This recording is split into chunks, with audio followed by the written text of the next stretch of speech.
기독교의 하나님은 어떤 하나님이실까요? 우리 하나님께서는 공의로우신 분이십니다. 의로운 사람에게는 상을 주시지만 죄인들은 반드시 심판하는 분이십니다. 다윗은 하나님에 대해서 이렇게 시편에서 노래하고 있죠. 하나님은 의로우신 재판장이시며 매일 분노하시는 하나님이시로다.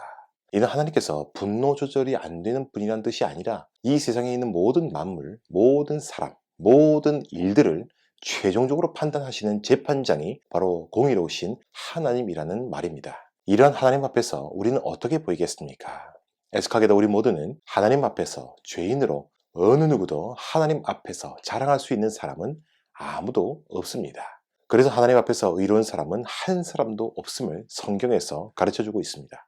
그러므로 죄인인 우리 모두를 하나님께서 심판하시고 또한 저주하시는 것은 당연한 일입니다. 우리 모두는 죄인이기에 하나님께서 당장이라도 하나님의 그 의로우신 손을 드셔서 우리를 지옥의 뜨거운 불구덩이 속에 내동댕이 쳐도 아무런 할 말이 없는 죄인들입니다. 그런데 우리 하나님은 공의로우시고 매일 진노하시기만 하시는 하나님이실까요? 동시에 한 가지 모습을 더 가지고 계십니다. 그것은 바로 사랑의 하나님이십니다. 이 세상에 사랑이라는 것이 참 많이 있지만 가장 완벽하게 사랑하시고 또한 사랑 그 자체이신 분이 바로 우리 하나님이십니다. 그래서 성경에서는 하나님에 대해서 이렇게 말씀하고 있죠. 사랑하지 아니한 자는 하나님을 알지 못하나니 이는 하나님은 사랑이심이라.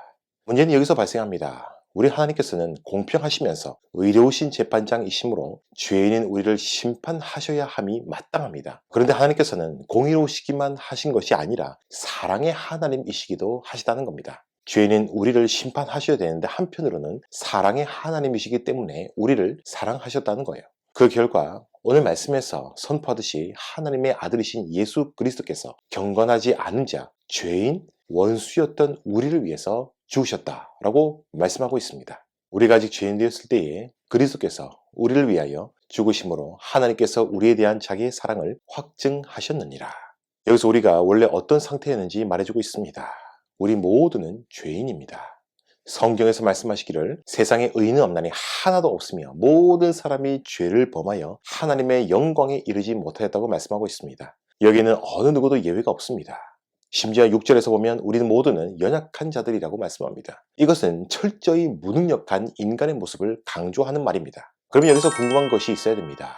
우리가 어쩌다가 죄인이 되었느냐라는 겁니다. 창세기를 보면 이 세상을 맨 처음에 누가 만드셨다고 말씀합니까? 하나님께서 천지 만물을 창조하셨습니다. 그리고 최초의 인간인 아담을 만드셨습니다. 최초의 인간인 이 아담과 하나님께서는 한 가지 약속을 하셨는데 그 약속이 무엇이었습니까?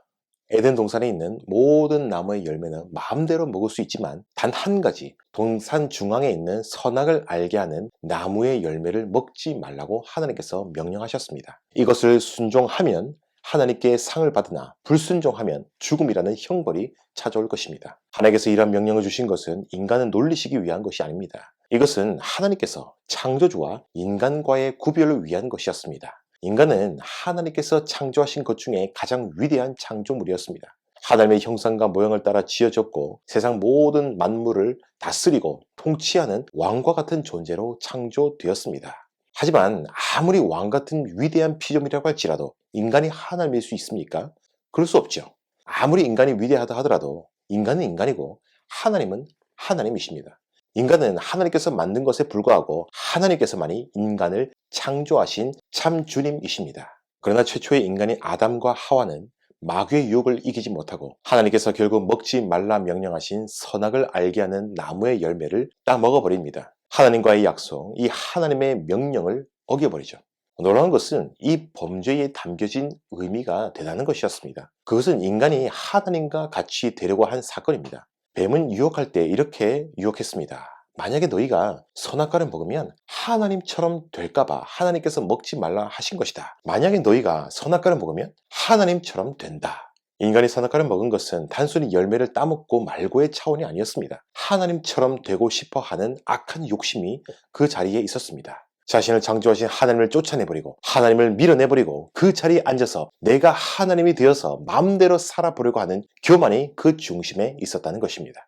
하나님께서는 범죄한 인간에게 약속하셨듯이 죽음의 형벌을 내리셨습니다. 하나님의 아름다운 창조물이었던 인간은 이때부터 죽음이라고 하는 것을 경험해야 했습니다. 여기서 모든 인간이 심각하게 고민해야 하는 죽음의 기원이 밝혀졌습니다. 여러분, 사람이 왜 죽습니까?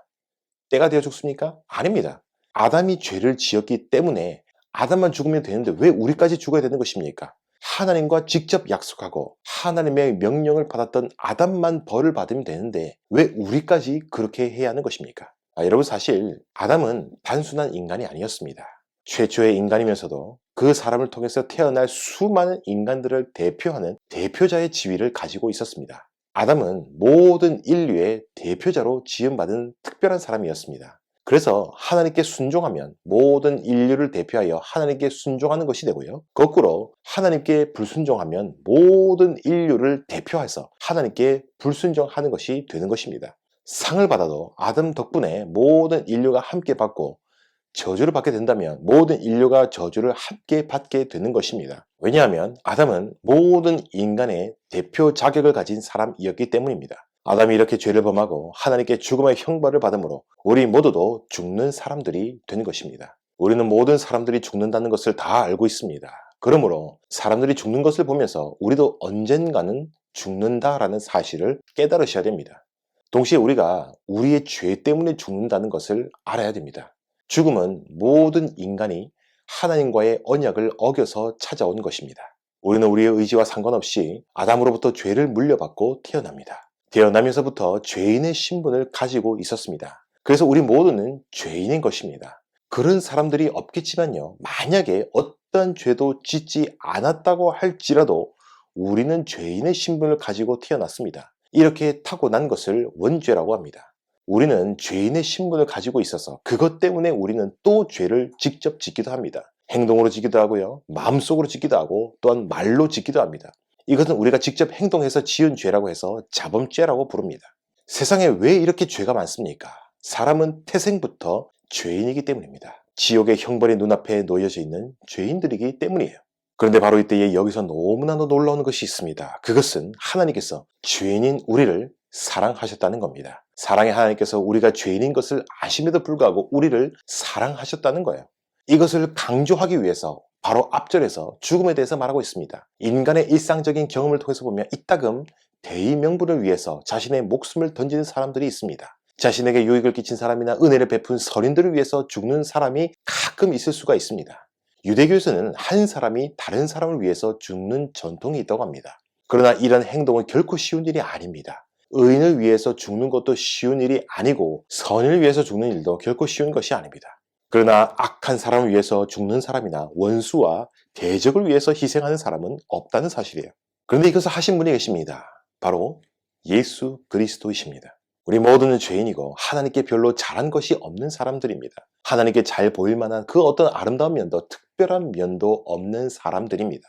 그럼에도 불구하고 하나님께서는 우리를 사랑하신다는 사실입니다. 우리를 사랑하셔서 우리를 구원의 길로 인도하시기를 원하신다는 겁니다.